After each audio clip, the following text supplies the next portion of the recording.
Babe. Don't start. This is not about him. It has everything to do with that weasel. His name is Ted. Ted Phillips. Please do not say of Philip's face. This is so easy for you, isn't it? Yeah.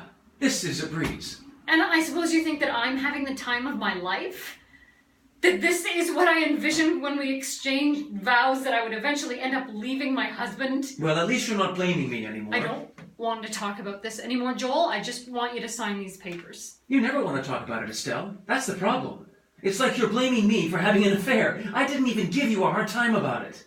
Oh, thank you, Joel. How generous of you. How can I ever repay such a sacrifice? I thought our love would be strong enough to make it through. Oh, that's beautiful, Joel. You should write that down. You know what I mean. You mean strong enough to last until you finished writing your book? I would have forgiven you. I kept telling you that over and over again. I think you were relieved. What are you talking about? Relieved that I was at least preoccupied with something so that you could keep writing uninterrupted. That's ridiculous. I was worried about you. The only thing you were worried about was your deadline. That's not true. Do you remember what you said when I told you about Ted? No, but I remember being terribly upset. You asked me to give you 5 minutes. I didn't. You were in the middle of a thought and you asked me to give you 5 minutes. I was angry. You were distracted. You were always distracted. I only wish that you had had writer's block when we were a couple. Then I would have served more purpose in your life than just cooking your meals and doing your laundry. That's not fair. What's not fair, Joel, is when I run into people we both know and they look at me with pity.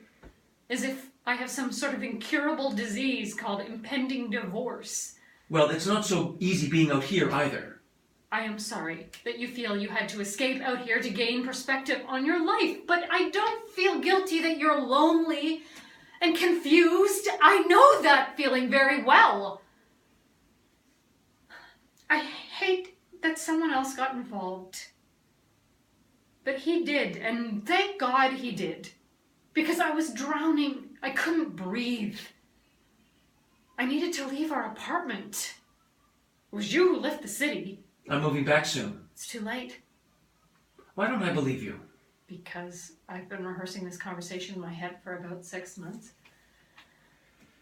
What do you want me to do, Stella? Honestly? Honestly.